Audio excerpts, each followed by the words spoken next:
Good morning, students. Yesterday we have discussed the factorization method to find out the roots of the given quadratic equation. We are continuing the same one. I am explaining you few more questions. The first question is that root 2 x square plus 2x root 2x square plus 7x plus 5 root 2. Here a is root 2, b is 7 and c is 5 root 2. Now we have to split this 7x in such a way that if we simplify it, we should get 7x, and if we multiply the term which has been split, then if we multiply it, we must get the product of root 2x square into 5 root 2, which is equals to 10x square, because both are positive terms. So plus multiplied to plus becomes plus root 2x square multiplied to root 2 become 2x square, and further multiplied by 5 gives us 10x square. Now we have to split this 7x in such a way that if we multiply it, we should get 10x square, and if we simplify it, we must get plus 7x. So what do? We see that if we add 2x and 5x, then plus 2x and plus 5x when added becomes 7x plus 7x. And if we multiply plus 2x to plus 5x, then again plus into plus is equals to plus, and 2x into 5x is equals to 10x square. Now this is our split of the middle term.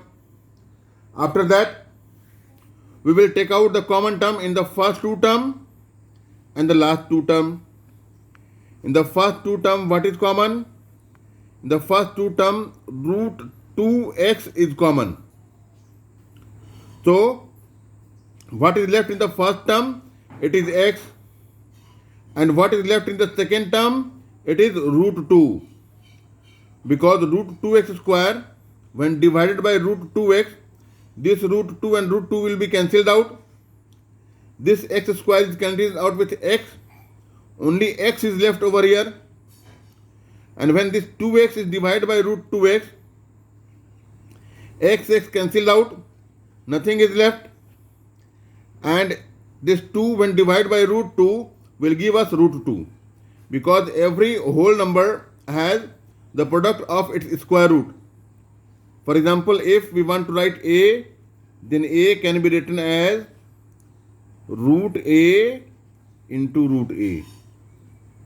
So this 2 has 2 root 2. So 1 root 2 is cancelled out and 1 root 2 is left inside the bracket. The same thing we will do with 5x plus 5 root 2. We see that what is common in them? We see 5 is common. So we will divide each term by 5 and then put the quotient inside the bracket. 5x when divided by 5 gives us x.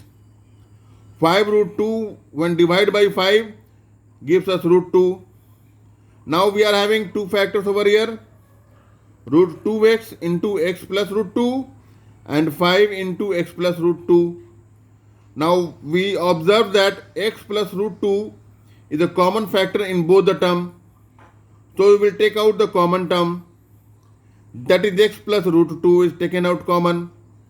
Now what is left in the first term? Because this whole term when divided by x plus root 2, this bracket is cancelled out. What is left? It is root 2x. So we will start another bracket and put root 2x over there. Now when the second term is divided by this whole x plus root 2, this x plus root 2 and this x plus root 2 is cancelled out. What is left? Only 5 is left. Plus 5 is left. So we will put plus 5. Now we are having two factors, x plus root 2 and root 2 plus root 2x plus 5 is equals to 0. It is the factorized form of root 2x square plus 7x plus 5 root 2 is equals to 0. Now we have to find out the zeros of the given quadratic equation. To find out the zeros or roots or the solution, we will equate each factor with 0. First of all, this x plus root 2 will be taken with equals to 0. What it gives us? It gives us x plus root 2 is equal to 0. Now, when this plus root 2 will be taken in RHS, it will give us 1 0 of x, that is equal to minus root 2. And the second factor is root 2x plus 5. When we will take this root 2x plus 5 as another factor and equate it with 0, we get this plus 5 in RHS. When this plus 5 is taken in RHS, it becomes minus 5. And when this root 2 is taken in RHS, since it is multiplied with x, so it will be put in the quotient form in the denominator. Now, here the value we have obtained, that x is equals to minus 5 root 2. So we are having two zeros over here.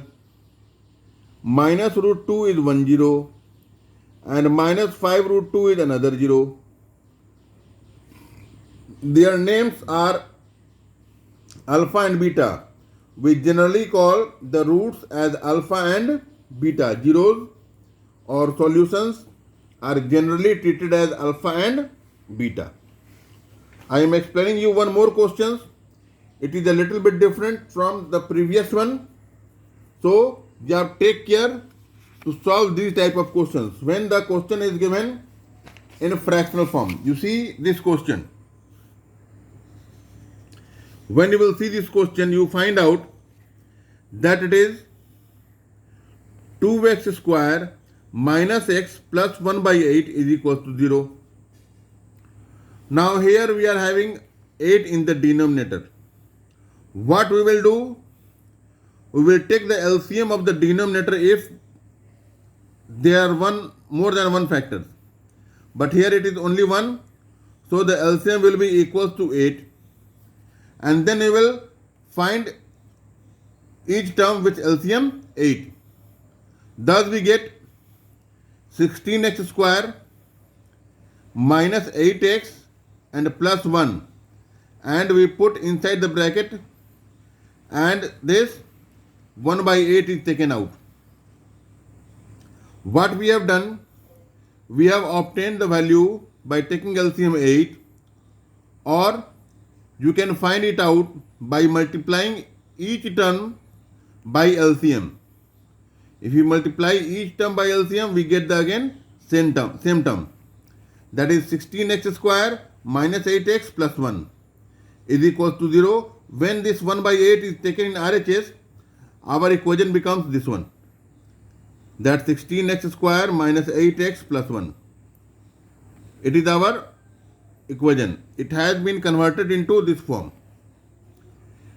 Conversion of this form into this form is important, because if you will not convert it into this form, you will have a lot of difficulty in finding the middle term split method. Now we are having the first term as 16x square, the second term as minus 8x, and the third term as plus 1. Always remember that you have to put the given quadratic equation in the standard form. In the standard form means that the terms must be expressed in the form of quadratic equation, that ax square plus bx plus c is equal to 0. It is called standard form. Now 16x square, here a is 16, b is minus 8 and c is 1. Now we have to split this minus 8 in such a way that if we multiply the split part, it must give the product of first term and third term. The first term is 16x square and third term is plus 1. Now this 16x square multiplied to 1 will give us 16x square. Therefore minus 8x must be split in such a way that if it will be multiplied, it should give plus 16x square, and when simplified, it must give minus 8x. Now, what do we have? We have split minus 8x in the form of minus 4x and minus 4x. If we observe, then we find that when minus 4x multiplied to minus 4x, minus minus plus, and 4 4 is 16, and x multiplied to x will give us plus 16x square. And if we simplify them, we get minus 8x. Now, we will take the common term in the first two terms. We see that what is common in them? The term which is common in them is 4x. So 16x square when divided by 4x will give us 4x. Because 16 is divided by 4 gives 4. X square when divided by x gives x. And when this minus 4x divided by 4x gives us minus 1. Now in the second pair of terms we see that only 1 is common in them. And since it is minus 1, so we have to apply our mind over here to get minus 1 over here inside the bracket. We will divide by minus 1. Now by dividing minus 1, we get, by taking common minus 1 in the last two terms, we get minus 4x divided by minus 1 will give us 4x. And plus 1 divided by minus 1 will give us minus 1.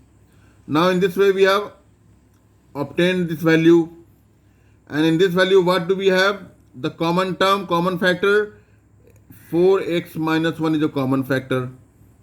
So we have taken out this 4x minus 1 as common term. Now this whole term when divided by 4x minus 1, this 4x minus 1 and this 4x minus 1 is cancelled out. What is left? Only 4x is left. Now when the second term minus 1 into 4x minus 1 when divided by 4x minus 1, again we see that this 4x minus 1 is cancelled out and minus 1 is left.